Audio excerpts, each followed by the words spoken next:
kõigepealt oli loodus ja siis inimene hakkas mõtlema, et kuidas selle loodusega toimetada või kuidas sellega hakkama saada.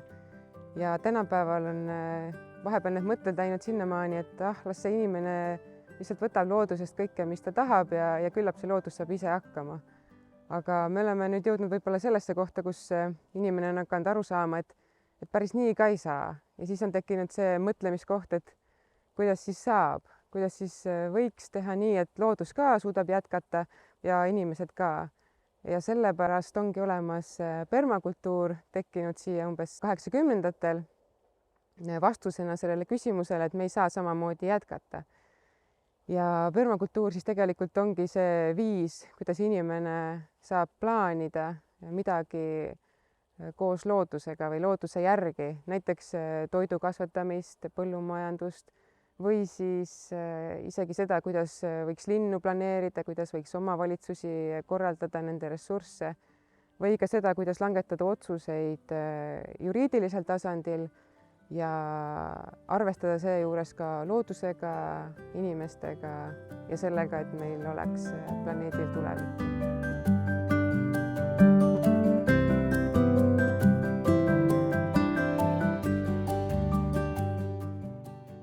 Üks suur põhjus, milleks permakultuuri vaja on see, et toime tulla muutustega. Ökoloogias kehtib selline põhimõte, et mida mitmekesisem on süsteem, seda suurema tõenäosusega saab ta hakkama, kui toimub mingisugune muudatus keskkonnas. Ja tegelikult neid muudatusi toimub praegu kogu aeg meie ümber ja seetõttu on mitmekesisus igal hetkel oluline, mitte ainult siis, kui on vaja muudatustega toime tulla.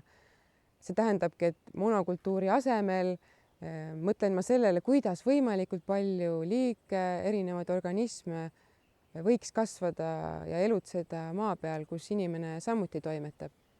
Kõikidest elusolenditest, kes siin maa peal elavad, sõltub ka inimeste ellujäämine ja elukvaliteet. Et ei ole võimalik mõelda, et mõni loom või mõni olend on tüütu ja halb, keda ei peaks siin eksisteerima, kas või sääsed ja puugid, et tegelikult on nendel samamoodi väga tähtis roll täita ja tavaliselt saavad inimesed sellest teada alles siis, kui nad on kadunud ja siis tuleb pärast oma viga kahetseda. Nii et parem on alati toetada elurikkust, sest see on kõige kindlam tee nii tavalistel aegadel kui muutuste aegadel.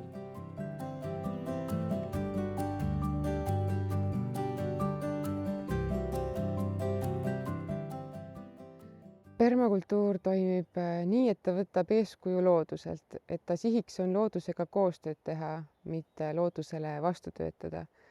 Selle üks praktiline näide on näiteks mets, kus lehed langevad, kukuvad ise alla gravitatsiooni mõjul ja sellest ajapikku tekib aina ja aina rohkem mulda. Ja kui me selle toimimispõhimõtte viime nüüd aeda, siis me saame olukorra, kus me selle asemel, et näiteks väetist kuskile maa sisse sügavale kaevata, oleks loogiline seda panna hoopiski peale, näiteks sõnnikut. Ja kui me teeme peenraid, siis samamoodi me võiksime mitte maad üles kaevama hakata, vaid ise maa peale orgaanikat järjest juurde lisada. Ja seetõttu võiksimegi hoopis kasutusele võtta sellised sõbrad, kes töötavad meie eest kaevamise osas, näiteks vihmaussid. Siis me ise ei rakenda sellist suurt jõudu, ei näe palju vaeva ja samas me ei kahjusta ka seda loodust, et vihmaussid kaevavad palju efektiivsemalt ja keskkonnasõbralikumalt. Permakultuuris toetavad ka taimed teineteist. Näiteks kui on kasvama pandud viljapuu, mille juured on maapinna lähedal, siis kui sinna kõrvale panna kasvama näiteks varemerohi, mille juured lähevad hästi sügavale, siis see varemerohi võtab mineraalaineid sügavamatest kihtidest ja teeb need kättesaadavaks viljapuudele, mille juured on pindmised. Viljapuudele tegelikult meeldibki rohkem kasvada selliste püsiktaimede vahel, mis ei ole kõrrelised. Ja just seetõttu, et need ei ole sellist juurekonkurentsi. Ja see on lihtsalt üks põhimõte, mis aitab jällegi su aeda teha natukene püsivamaks ja nii-öelda töökindlamaks. Taimed avaldavad teineteisele kasuliku mõju ka teistel viisidel, et kui muidu on olukord, kus mul kahjurid tulevad suure parvega kohale ja ma pean kasutama pestitsiide, siis permakultuuris võiks läheneda asjale niimoodi, et taimed ei kasva suure monokultuurse väljana, mis on kahjuritele väga atraktiivne, vaid nad on nii-öelda teineteise sisse, teineteise vahele justkui nagu peitunud, et mõni taim on selline, mis ei meeldi kahjuritele ja siis nad ei tule sellele lähedale. Ja kui sealsamas all kasvab mõni taim, mis neile muidu meeldiks, siis nad nagu nad ei ole nii targad, et nad ei saa alati aru, et nad võiksid selle sealt ikkagi üles leida, et see selline, mida suurem on mosaiiksus, seda suurema tõenäosusega ei leia suur kahjurite parv üles sinu seda taime, mida sa seal kasvatada üritad. Ühesõnaga, sa ei kata ise neile meelega toidulaudu ette, millega sa siis pärast kimpus oled.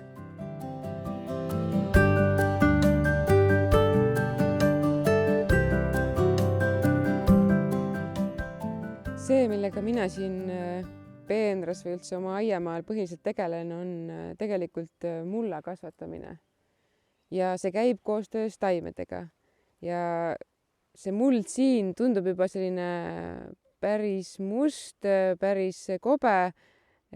Kuna siin on tegemist ka liivamullaga, siis mingis mõttes on selle mullaga raske tegeleda, sellepärast et see hästi kergesti ka lähevad siit toitained kaduma. Kui see oleks savimuld, siis see hoiaks palju rohkem neid kinni ja üldse savis on rohkem mineraale juba algselt olemas ka. Aga iga aiapidaja jaoks on muld kõige väärtuslikum asi ja miks ta on, siis tegelikult just selle orgaanika pärast ja nende elusorganismide pärast, kes siin mullas on. Näiteks siin praegult on, kui ma võtan, siis üks vihmauss ikkagi on. Et see, kui sul on vihmaussid siin, siis nemad on niisugused suuremad, keda sa näed ja kelle üle sa saad rõõmu tunda. Aga tegelikult siin selles ühes peotäies mullas on lihtsalt nagu miljoneid organisme, vähemalt võiks olla. Tihti on lihtsalt see, et mullad on meil vaesustunud ja nendes ei ole nii palju elusorganisme, kui tegelikult võiks olla. Ja kõikide taimede toitumine loomulikul viisil käibki nende elusorganismide abil, kes siin mullas elutsevad.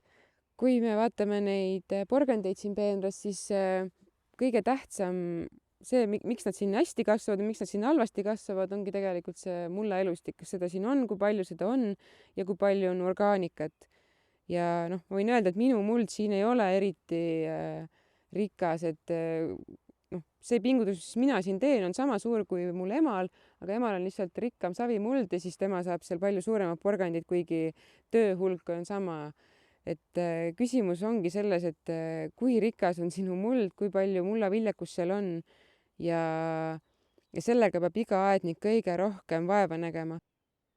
Aga kõige huvitavam on see, et tegelikult see muld kasvab tänu kõikidele nendele taimedele, mis siin mulla peal kasvavad. Et minul on siin porgandipeenras saialill on siin kõrval, siin on mul jäänud ka mõned ristikud, mul on siin kasvas ka sibul ja ma olen siia jätnud ka mõned umbrohud nii-öelda, sest tegelikult nad kõik toodavad mulda elu juurde. Nad kõik fotosünteesivad. Fotosünteesist jääb midagi üle ja see omakorda võimaldab, et siia tekib rohkem orgaanikat ja järgmistel aastatel on tõenäoliselt saak siin selle tõttu ka parem.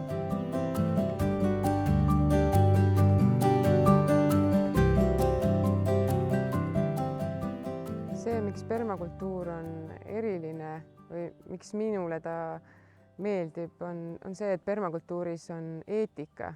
Ehk siis põhimõtted või arusaamad, mida tuleb arvesse võtta igasuguste otsuste langetamisel. Esimene on see, et hoolitse maa eest. Maa all siis võib mõelda kõike seda loodust, seda planeeti, kõiki neid elusolendeid, kes peale inimese siin toimetavad. Ja teine on hoolitse inimese eest. Et inimene, see tundub nagu elementaarne, aga tegelikult inimene hästi tihti on ka, satub sellesse olukorda, kus tal ei ole ei vabadust ega õigusi ja võib-olla ka mitte rõõmu tööd teha näiteks. Ja kolmas on see, et hoolitse tuleviku eest. Seda sõnastatakse vahest ka nii, et hoolitse, tekita ülejääki, jaga õiglaselt.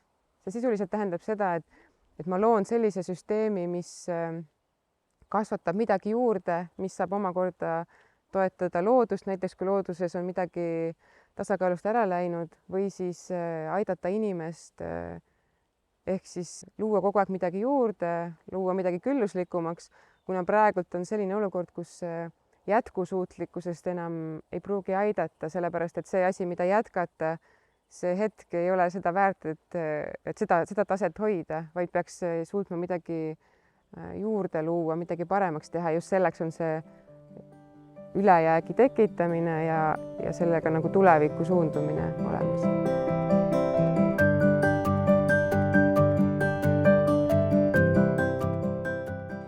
Praegu ma olen külvanud siia rukkist, siis ma olen pannud vahekultuuri selleks, et see väetiseks siia pikali vajuks ja veel ma olen pannud talinisu.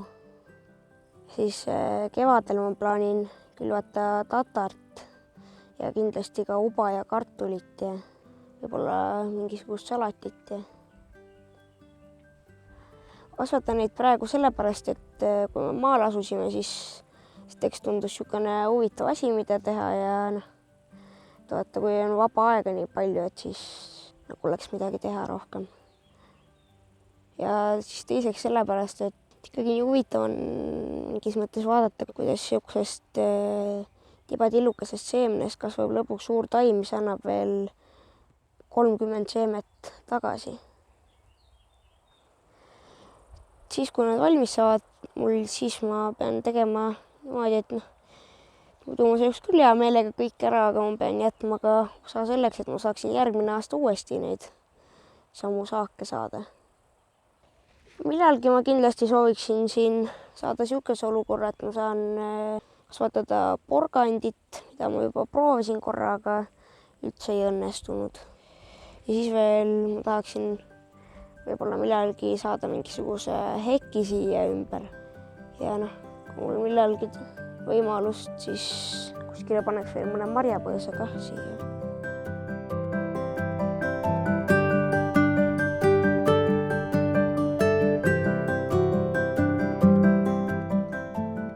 Permakultuuri puhul tuleb alustada vaatlemisega. Sinna käib juurde ka selline tuntud Eesti vanasõna, et 9 korda mõõda, 1 kord lõika. Ehk siis enne, kui omale kasvuhoone kuskile paigutada või aiamaa üles künda, tasub mõelda, kuhu see paigutada, kas see on kõige parem ja mõistlikum koht. Ehk siis tegelikult kõige tähtsam on see inimene, kes neid mõtteid mõtleb ja neid tegusid planeerib. Ja inimese sees on hästi palju kihte tema lapsepõlvest, tema kooliajast, tema vanematest ja vanavanematest ja selle järgi ta tegelikult hakkab oma otsuseid langetama. Ja kui taustaks on selline harjumus nii-öelda loodust natukene kõrvale jätta, siis tegelikult tuleb kõige suurem töö ära teha oma pea sees ehk hakata siis mõtlema ja käituma teistmoodi. Permakultuur on pigem protsess kui tulemus ja permakultuur võiks öelda jah, et sa õpid aega tundma teistmoodi. Näiteks loodus, kui seisab silmitsi olukorraga, kus muld on otsa saanud, siis emake maa mõtleb umbes nii, et 1000 aastat, 2000 aastat, pole viga, muld on jälle tagasi. Aga inimene, kes seal vahepeal üritab ellu jääda ja süüa saada, saab aru, et sellel ajal on teine mõõde ja permakultuur üritab siis sellest emakeselt maalt nii palju õppida kui võimalik, et neid protsesse kiirendada ja seda mulda või muud kaduvat taastada ja ellu äratada. Samamoodi kehtib permakultuuris ka selline põhimõte, et kindlasti alusta ja alusta väikeselt. Parem kui aastaid mõelda, on ikkagi kas või mingi dokk maasse panna, et seal saaks peatuda mõni lind, tuua mõne seemne ja lisada natukene väetist. Ehk siis alusta millegiga, mis on nii-öelda lollikindel ja millega sa hakkama saad. Ja siis sul tekib kogemused, tekivad vead, millest õppida ja edasi saab ainult paremaks minna.